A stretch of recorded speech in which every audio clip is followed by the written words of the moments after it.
Glória a Deus. Isaías 43, versículos de 1 ao 7.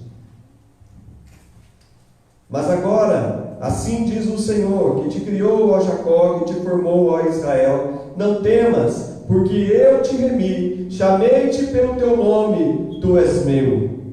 Quando passares pelas águas, eu serei contigo. Quando pelos rios, eles não te submergirão.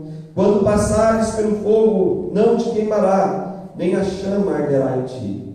Porque eu sou o Senhor teu Deus, o Santo de Israel, teu Salvador. Dei o Egito por teu resgate, Etiópia e Sebá por ti. Visto que foste precioso aos meus olhos, digno de honra, eu te amei. Darei homens por ti e os povos pela tua vida. Não temas, porque eu sou contigo. Trarei a tua descendência desde o Oriente e a juntarei desde o Ocidente.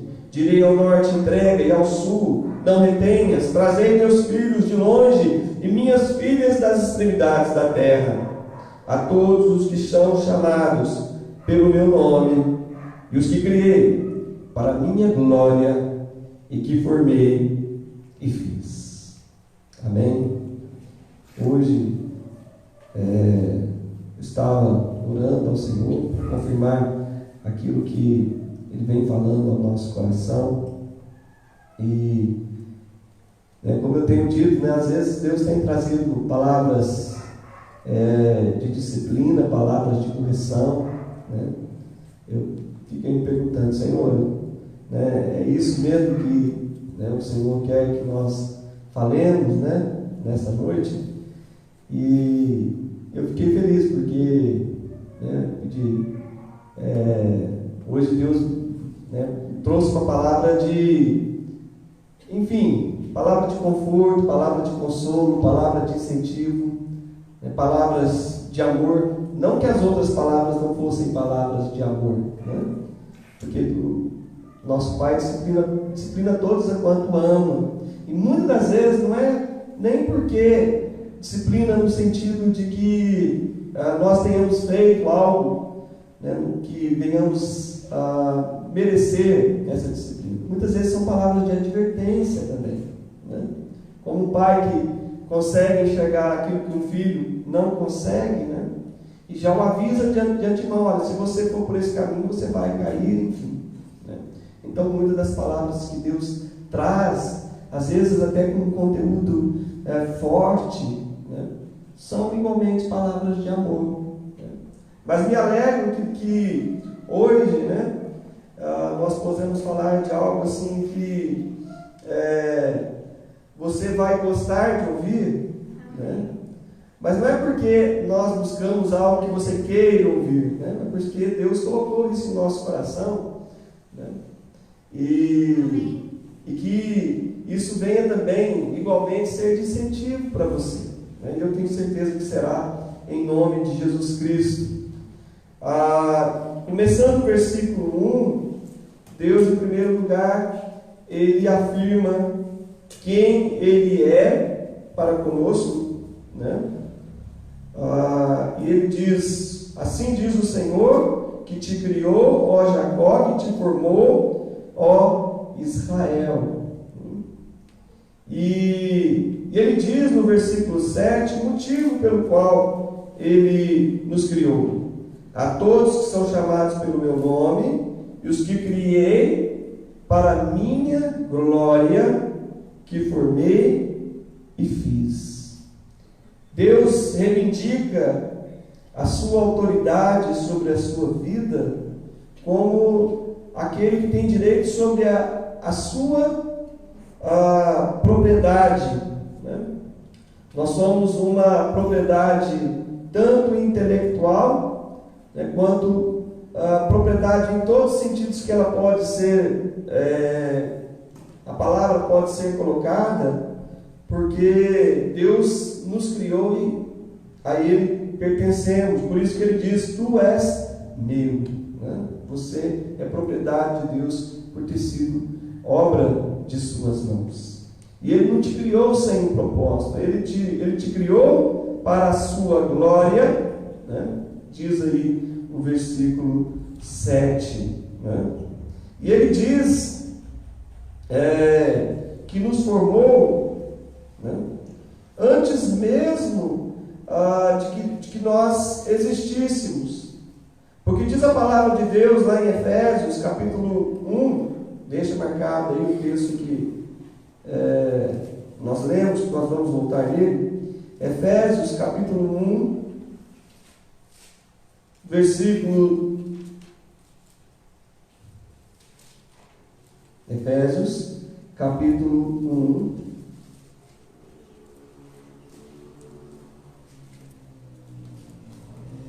versículo 4 até o versículo 7.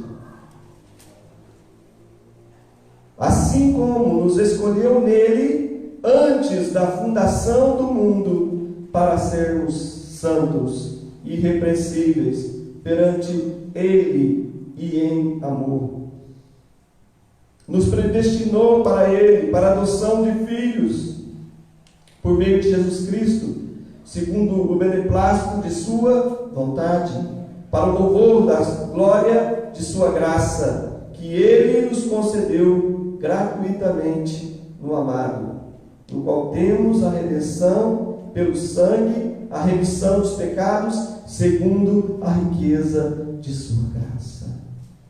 Então, você que está aqui conosco no templo, você que está me ouvindo, Deus te escolheu antes da fundação do mundo. Não importa se você pensa, como assim me escolheu? Né?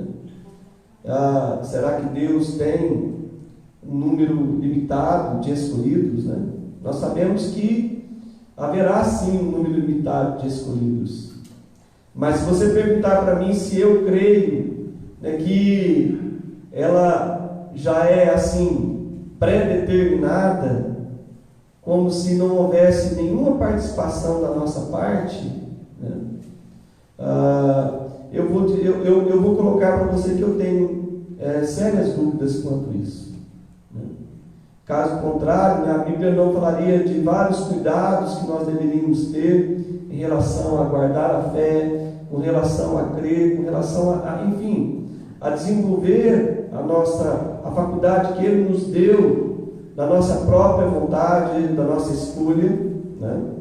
Então, se você perguntar para mim se eu creio em predestinação, né, se eu creio em eleição, creio, né? Mas eu creio que também seja um mistério que está além da nossa capacidade de compreender. Que pessoas, nesse exato momento, ao crerem, né, elas vão se tornar escolhidas pelo simples fato de exercerem sua fé. E é por isso que eu digo que a porta está aberta para todos. Não importa o seu histórico, não importa o seu passado, não importa o que você tenha feito, não há pecado tão grande que não seja maior do que o sacrifício que Jesus fez por você. Então a porta está aberta para todos.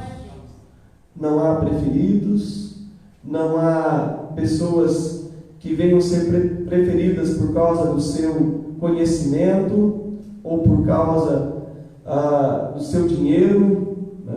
Ou por qualquer outra razão que a faça destacar mais do que a qualquer outra. Perante Deus somos todos iguais. A porta está aberta para todos que quiserem.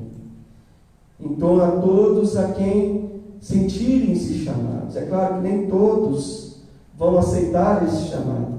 Então a eleição vai se dar por conta própria daquele que, infelizmente, não pôde atender ao chamado, não quis atender ao chamado, né?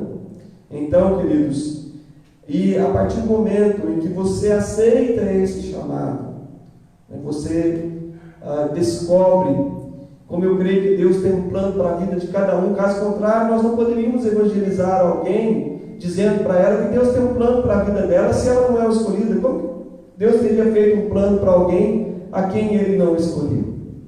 Deus tem um plano para a vida de cada pessoa. Deus talvez tenha sonhado e imaginado a melhor história, a melhor versão de cada pessoa que já existiu sobre a face dessa terra, que a sua graça poderia transformá-la, né? Eu fico imaginando as pessoas, as piores pessoas deste mundo, que um dia já foram bebês inocentes, né? E que Deus, né, lá do céu, ficar imaginando o que essa pessoa poderia ter sido, né, se tivesse entregue a sua graça, né, se tivesse se voltado para Ele, né? E aí a promessa de que, ao sermos escolhidos, ao aceitarmos de graça aquilo que de graça nos foi oferecido, porque diz que Ele nos concedeu gratuitamente, porque é um preço que nós não podíamos pagar, como eu já enfatizei aqui durante o período que nós estávamos ministrando a ceia. Então só Deus poderia fazer por nós. Por isso, né, que Deus, Ele mesmo, através da pessoa de Jesus Cristo, se encarna, se torna homem como nós, porque a humanidade caiu. Somente através de um homem poderia a humanidade ser redimida. E o que parecia impossível, porque a carne já estava enferma pelo pecado, veio Jesus em carne humana, mas sem pecado, para representante de raça, pudesse oferecer o seu corpo como sacrifício pelos nossos pecados e nos dar agora o privilégio de, pela simples aceitação do seu sacrifício, poder herdar a vida eterna. Então, sabe esse plano que Deus fez quando criou a humanidade e imaginou cada vida que ia existir sobre a face da terra? E aí, Ele imaginou essa pessoa criada para ser santa, né? Perfeito como Ele é perfeito. Embora nós não possamos atingir a perfeição aqui na terra, Deus não pode admitir nada mais do que a perfeição, porque senão cada pessoa ia colocar o seu próprio nível de perfeição. Não, eu posso ir até aqui, esse é meu 100%, né? O perfeito é Deus quem coloca, né? Então nós devemos estar buscando isso, né? No falar, no pensar, no sentir, né? Buscando sempre a melhor forma de agradar a Deus e pensar no que Cristo faria se estivesse em meu lugar, santo, perfeito, como diz a palavra de Deus, irrepreensível, alguém que não pode ser repreendido, porque ele busca essa perfeição diária em tudo que faz, nos pensamentos que tem, nos atos que toma, nas suas reações. E é possível. Porque quando você faz a vontade de Deus, você está sendo perfeito naquele momento. Você me entende o que eu estou querendo dizer? Embora você saiba que uma hora você vai errar, mas nós devemos estar buscando esse nível de perfeição. Por quê? Porque a palavra diz que Ele é santo, né, e nos chama a ser santos como Ele é santo. Então, Ele nos chamou para isso, mas é em amor. Não é aquela obediência rígida, não é aquela obediência, né, seca, não, mas é algo que é tomado pelo amor, né? Enfim, esse mecanismo funciona com o óleo do amor, né? Então fomos chamados em amor, nos predestinou para Ele. Alguém que nos criou, nós que nos perdemos, e Ele paga o preço novamente para ter algo que já era dele. Como eu já disse aqui, né? Na figura da criança que perde seu barquinho e depois o encontra sendo vendido em algum lugar, e ele paga novamente pelo seu barquinho, e ele pôde dizer que é meu 2 vezes, porque ele tinha feito o seu barquinho com suas próprias mãos e o pagou novamente por ele, para que pudesse ser dele, né, 2 vezes. Tu és meu, o Senhor disse, predestinou para Ele. Para quê? Para sermos filhos. Essa figura de um pai que ama o filho, eu sei que você talvez vai tomar, mas eu tive um pai que não me amou, eu tive um pai que não foi esse exemplo todo, enfim. Mas eu sei que você consegue enxergar pessoas que são bons pais. E quando você vê um pai, né, que muitas vezes se sacrifica pelos seus filhos, que tira de si mesmo para dar aos seus filhos, como pai, a Bíblia coloca que se compadece dos seus filhos, assim o Senhor se compadece daqueles que o amam. Então, Deus, nós que não éramos filhos, fomos considerados filhos, e a Bíblia diz, a Bíblia mesmo afirma, que o filho adotado tem o mesmo privilégio daquele que é filho natural. Então, quando a Bíblia afirma que nós somos filhos, mesmo tendo sido adotados, nós temos os mesmos direitos. Porque você acha correto um pai tratar um filho adotado de forma diferente que trata o seu filho natural? Ninguém vai achar que esse pai é um pai bom. Então, o exemplo que se toma é de um pai que ama seu filho adotado da mesma forma que ama seu filho natural. E é esse filho natural, entre aspas, este é Jesus, a quem o pai diz que tem toda alegria, que tem todo prazer. Então a Bíblia diz que a mesma herança que Jesus tem, nós teremos também. Nós somos herdeiros e cordeiros com Cristo. Amém. Então a Bíblia diz que tudo será nosso também. Porque o Pai te agradou de nos darmos o reino. É assim que o Senhor Jesus termina falando sobre a ansiosa solicitude da vida, quando que é a vez de comer, beber, vestir, e que nós não deveríamos nos preocupar com coisas algumas, mas isso lá em Lucas, quando ele fala: não tem mais pequenino rebanho, porque o Senhor se agradou de dar-vos o reino. Então será tudo nosso. Nós teremos a Deus como nosso Pai, e Ele nos terá como seus filhos. Talvez seja lá o que você imaginar de sobrenatural, de glorioso, de que não tenha palavras para se referir nos céus, nada se compara a termos Deus como nosso Pai por toda a eternidade. A Bíblia diz que Ele será a nossa própria luz, Ele será a nossa própria alegria. Amém, queridos? Nós fomos feitos, fomos criados para o louvor da glória da sua graça, louvor de sua glória, como eu coloquei aí na abertura, quando nós lemos aí Isaías 43. Chamados desde o nascimento. Vamos passar algumas páginas aí, você volte lá para Isaías 43, e de lá você vai abrir Isaías capítulo 49. Nós vamos ouvir uma palavra semelhante que também foi ministrada pela boca do profeta Isaías, quando ele diz: ouvi-me, terras do mar, e vós, povos de longe, escutai. O Senhor me chamou desde o meu nascimento, desde o ventre da minha mãe, fez menção do meu nome.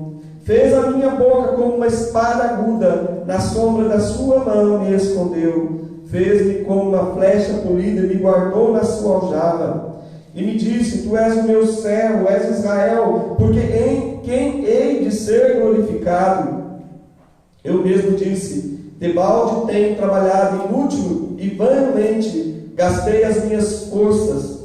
Todavia o meu direito está perante o Senhor, a minha recompensa perante o meu Deus. Mas agora diz o Senhor, que te formou desde o ventre para ser seu servo, para que torne a trazer a Jacó, para reunir a Israel, porque eu sou glorificado perante o Senhor, e o meu Deus é a minha força. Aleluia, glórias sejam dadas ao nome do Senhor nosso Deus. O Senhor diz que você foi chamado desde o seu ventre materno, mas nós não fomos, Deus não pensou em nós antes da fundação do mundo? Sim, mas antes mesmo de você nascer. E quando você nasceu, desde o meu nascimento, quando eu fico pensando, mesmo que seu pai e sua mãe não tenham colocado a mão sobre a sua cabeça, dizendo: Deus, eu te consagro este meu filho, o Senhor te chamou desde o seu nascimento. Ele já tinha um plano para a sua vida, ele já tinha feito menção do seu nome. Talvez antes mesmo que seus pais o escolhessem, Deus já conhecia pelo seu nome. E aí ele diz que ele guarda você, diz aí: como uma espada aguda, como uma sombra na mão me escondeu, fez-me como flecha polida. Uma flecha que, imagino que o guerreiro, ele guarda com todo cuidado, porque é uma flecha que ele gastou tempo polindo, porque é uma flecha especial, que ele tem o objetivo de atingir algum alvo específico, né? Guardado para um dia da batalha, um dia em que ele vai poder usar, né? Enfim, para colocar ao chão aquele inimigo há tanto tempo que ele está buscando abater. Então Deus nos fez como as suas flechas polidas. Amém? E Ele tem um alvo a atingir através da sua vida. Creia. Então, a palavra de Deus diz ainda que, versículo 3, tu és o meu servo, és Israel. Eu sei que muitas vezes eu trago para vocês aqui que o significado da palavra servo na Bíblia é como escravo. Mas ser escravo daquele que nos chama de amigos, que privilégio. Ele disse, embora sejamos servos realmente, isso não muda o fato, ele nos chama de amigos. Em João capítulo 15 diz isso, porque ele tem revelado a nós os seus segredos. É por isso que Paulo, quando ele se apresenta às igrejas, ele coloca Paulo, servo de Jesus Cristo, como algo realmente, não simplesmente para dizer, olha, aqui quem está falando é um simples escravo, mas não, era algo que ele considerava muito importante, pela qual ele perdeu todas as coisas, considerou elas como se fossem nada, lixo, para ganhar a Cristo e ganhar, né, e viver para aquilo pela qual ele foi chamado. Então para ele é um privilégio poder dizer, eu sou servo de Cristo, né? Que importância de servo é essa, né, que eu quero mostrar para vocês, né? Não é um servo qualquer, é ministro. A palavra ministro, ministério, vem da palavra servir, né? Então muitas vezes a gente ouve os ministros que participam do governo, né? Eles estão servindo a nação, servindo a pátria. Essa é a ideia, né? Então por isso que muita gente até brinca, eles estão trabalhando para a gente, né? Embora não pense, muitos deles não pensem assim, mas a ideia correta é essa. Então nós somos ministros.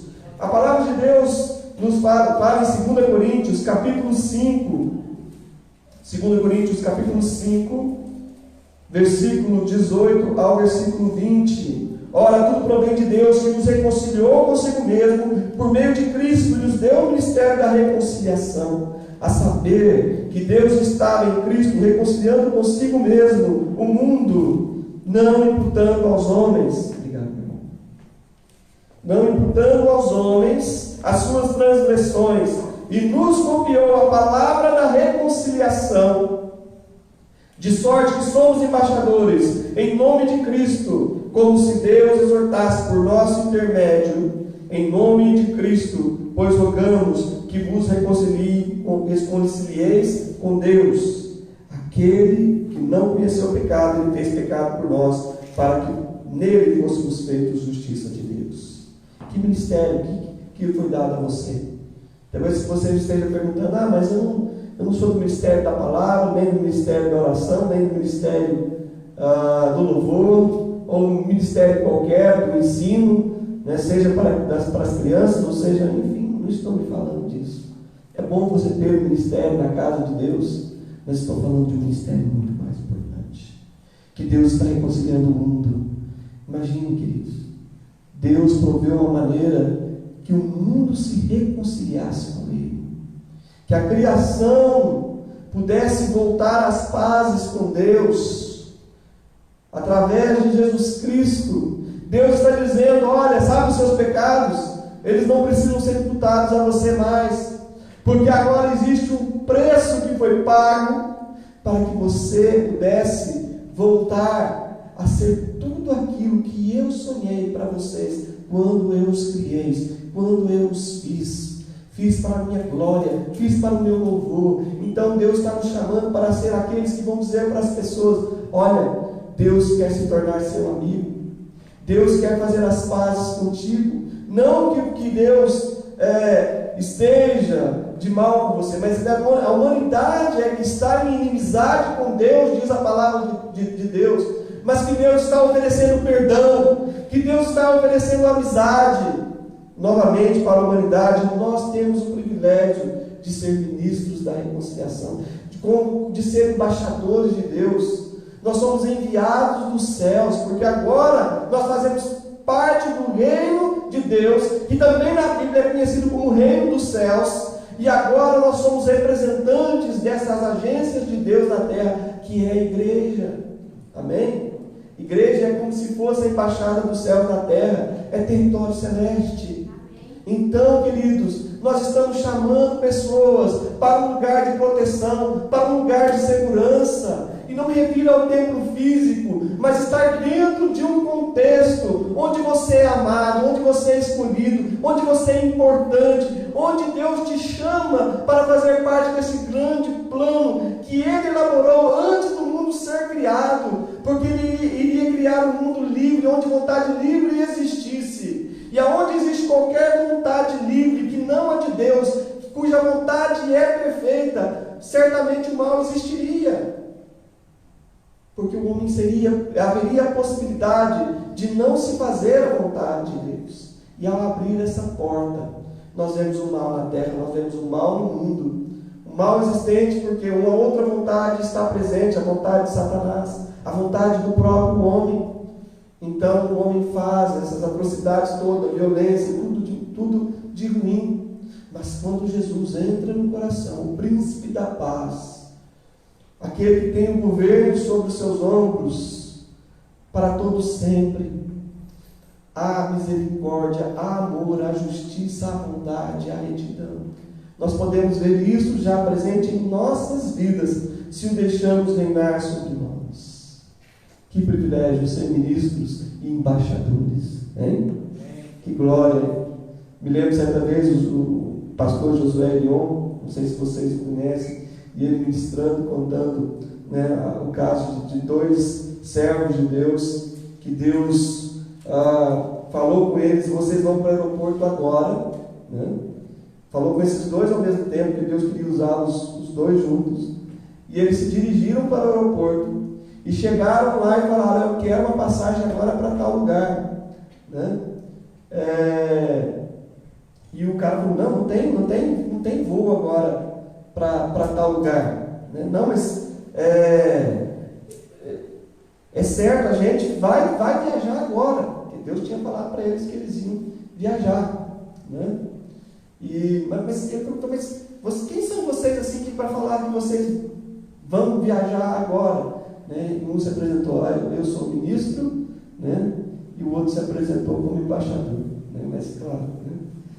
Pensando, e aí recebeu a ligação: olha, que o avião estava voltando, um avião que tinha partido estava voltando, que ele ia pousar naquele aeroporto e que de lá ele ia para tal lugar.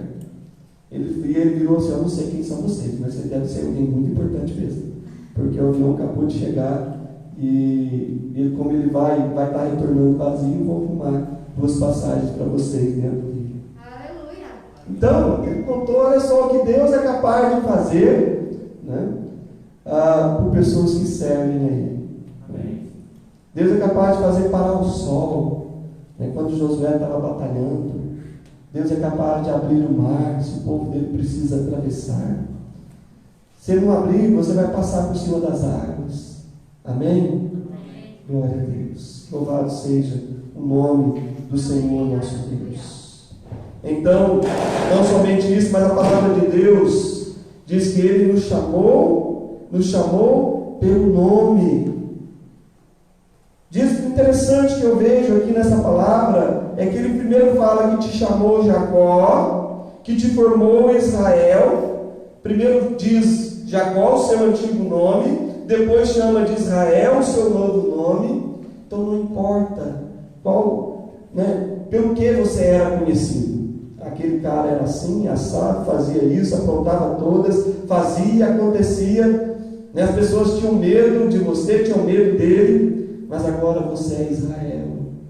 Ele te chamou mesmo sendo Jacó, usurpador, roubador, porque esse é o significado do seu nome, mas o chamou de Israel, príncipe com Deus, campeão com Deus. E agora Deus te chama para te dar um novo nome, porque agora Deus te chama para ser nova criatura, porque agora você é nova criatura, e as coisas velhas se passaram, e eis que tudo se fez novo. É por isso que no versículo 18 diz: não considereis as coisas passadas, nem as coisas antigas, né?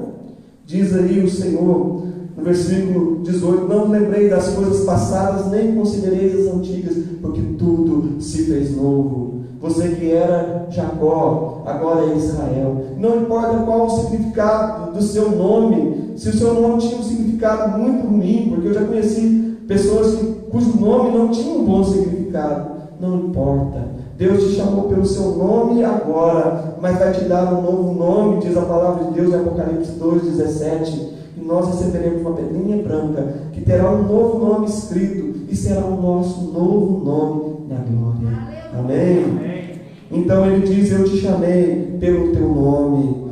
Em Êxodo 33, versículo 17 a 19, Moisés disse: o Senhor até agora não falou para mim quem o Senhor vai enviar para estar à frente. E o Senhor disse que o Senhor me conhece pelo nome. E aí Deus fala para ele, promete a ele que irá com ele. Não somente isso, mas fará passar por ele toda a bondade e proclamaria para ele o seu nome. Porque nos tempos bíblicos, conhecer o nome de alguém, né? É por isso que os pais de Sansão perguntam qual é o teu nome, né? É por isso que também Jacó, quando estava no Val de Jaboque, pergunta pelo nome. É importante ter um nome com quem você está se relacionando, é ter direito de amizade com aquela pessoa. Então Moisés estava dizendo: eu sou íntimo teu, Senhor, o Senhor conhece-me pelo nome. E Deus fez conhecer o seu nome também. E quando nós vemos aqui Deus se manifestando para com Israel, né? Ele diz: eu sou o Senhor teu Deus, o Santo de Israel. Só que tem vários nomes. Eu sou o Senhor teu Deus, o Santo de Israel. Aleluia. Ele, glória a Deus, né, se apresenta a nós, mostra tudo aquilo que Ele é: Adonai, o Criador, Yahvé, né, o Senhor, o grande eu sou. Enfim, Ele tem se revelado a nós. Por quê? Porque nos ama, porque nos valoriza, porque Ele diz: eu te remi, tu és meu, eu paguei o preço para você ser meu novamente. Então esse é o motivo, quando Ele diz que vai nos proteger, se passarmos pelas águas, se passarmos pelo fogo, seja qual for o perigo pelo qual você passar, Ele diz: eu serei contigo, o fogo não te queimará, as águas não te afogarão. Mas por quê? Porque Ele está dizendo: porque eu sou o teu Deus. O Deus Todo-Poderoso é a sua proteção, é a sua guarda, é a sua direita, é a sua retaguarda. Ele vai adiante de ti. Amém? Diz a palavra de Deus: porque você fez o Senhor Altíssimo a sua morada, a sua habitação. Ele vai estender os teus braços por diante de ti. Amém? Como Ele prometeu a Moisés. Isso aqui segundo o texto de Deuteronômio. Então, queridos, esse é o nosso Deus. Ele vai poder cumprir essas promessas por causa desse motivo. Primeiro, porque quem está te prometendo. Segundo, porque Ele pagou o seu resgate. 1 Coríntios 6,20 diz: porque fostes comprados com alto preço, glorificai a Deus com os vossos corpos. Amém? Algumas Bíblias só trazem, atualizadas só trazem como foste comprado por preço, mas ali o significado é claro de que é o significado de alto preço. Um preço alto, tendo sido pago por você. A NVI traz alto preço e algumas outras versões. Preço de sangue, como eu li, porque vocês não foram resgatados por ouro, prata. Tudo isso um dia vai deixar de existir, mas por causa do sangue de Jesus Cristo, do sacrifício que foi feito, que foi um sacrifício real, porque embora Ele existisse como Deus, Ele se esvaziou da sua divindade, no sentido do seu poder, né, mas não da sua essência. Então Ele se tornou reconhecido em figura humana. O seu sofrimento foi real. O seu sofrimento que antecedia a cruz a ponto de suar gotas de sangue. E tudo mais que ele sofreu. Todos os bofetões, chicotadas, a coroa de espinhos, pregos nas mãos, o preço que foi pago para que você hoje tivesse vida, para que você hoje pudesse conhecer quem é Deus e o que Ele pode fazer por você. E hoje foi te oferecido gratuitamente, porque Deus amou o mundo de tal maneira, de tal ponto, amou a você. Porque quando fala o mundo, nós pensamos de uma maneira genérica, de uma maneira plural, mas você faz parte desse mundo a quem Deus amou. E se fosse só você, Ele teria entregado Jesus Cristo ainda assim, mesmo sabendo que talvez você rejeitaria. Você pode imaginar também amor? Amor sempre produz amor. Alguém que nos constrange por causa do seu amor, porque Ele nos amou sendo nós ainda inimigos. A única esperança que Deus tinha era o poder do amor. E quando eu falo poder, eu não me refiro a nenhuma forma de coação, né, que vai obrigar alguém a fazer algo. É simplesmente de alguém que demonstra amor, que se sacrifica o seu tempo, assim como pai ou mãe, ou alguém que você ama muito, a sua esposa, a sua namorada, e que você pensa em primeiro lugar nessa pessoa e só pensa em maneiras de fazer bem, e quando faz, essa pessoa se sente tão constrangida de estar sendo amada, sabe? E que quer responder de alguma forma. É a única, quando eu falo de poder do amor, é isso, sabe? Esse é o poder que Deus está manifestando através do seu amor. E espero que nós venhamos dar uma resposta a esse seu amor. Ele diz: darei povos por ti. Ele cita aí Etiópia, Seba, né? Egito. Quem conhece a história, a história antiga, sabe quantas guerras, quantas revoltas aconteceram no passado. E a batalha espiritual para impedir que a semente da mulher, né, que seria descendência de Adão e Eva, e descendência também de Abraão, quantas vezes o inimigo se levantou para destruir o povo de Deus. E Deus, mesmo com aquele povo muitas vezes infiel, fez com que sempre houvesse um remanescente para que a semente fosse mantida e a promessa pudesse ser cumprida.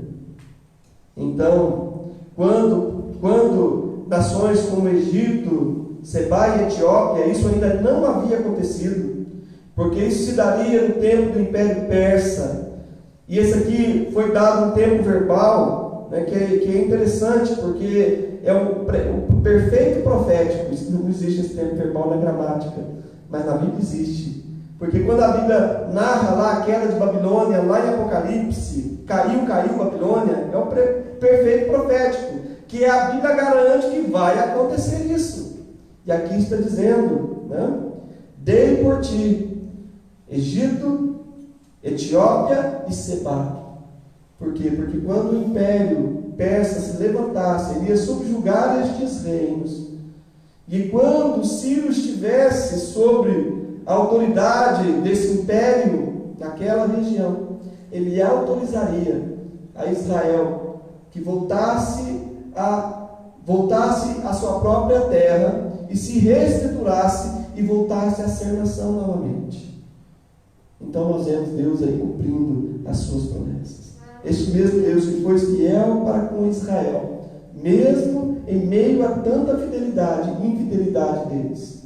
A Bíblia diz que Ele permanece fiel, mesmo que sejamos infiéis. Por quê? Porque Ele não pode negar aquilo que Ele é. Deus é fiel. Então, queridos, Ele deu por você povos, pessoas, guerras que houveram, e que Deus interveio para que a semente pudesse ser mantida, o remanescente permanecesse vivo. Deus fez isso por você. E aí, o último ponto que eu quero destacar é que Ele nunca vai esquecer de você.